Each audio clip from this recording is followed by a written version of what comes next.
112 günü mən yaşadım. 4 aya yaxın müddət. 4 aya yaxın mən onu ailəmlə, gəlinimlə gizlətdim. Daşlara, divarlara danışırdım. Yatmırdım, üstümü örtmürdüm yatanda. Birdən yataram, üstümü örtərəm. Yuxum şirin gələr mənə, isti yorğan döşək. Uşağın orada bəlkə soyuğudur. 4 aya yaxın ət nə olan şeydir, yemədim. Yemədim.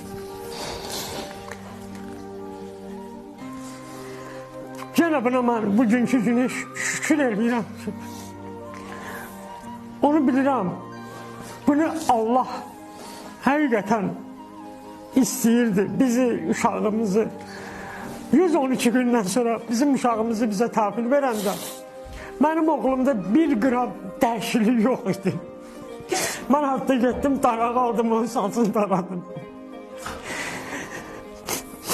Əvvəl yaxınlaşmaq istəmirdi, uşağımızdan imtina edirdi. Güya tanımırıq, güya bizim deyil.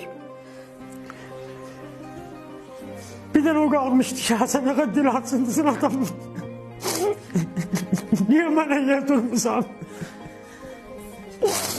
Anlasın o.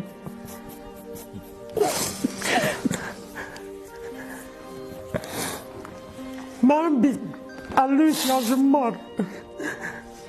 Bilirdim vətən nədir. Özüm qərib ölkələrdə çox olmuşam. Vətən nə olan şeydir, mən onu bilirdim. Oğlum şəhid olandan sonra indi bilirəm vətən nədir. İndi mən bilirəm vətən nə olan şeydir.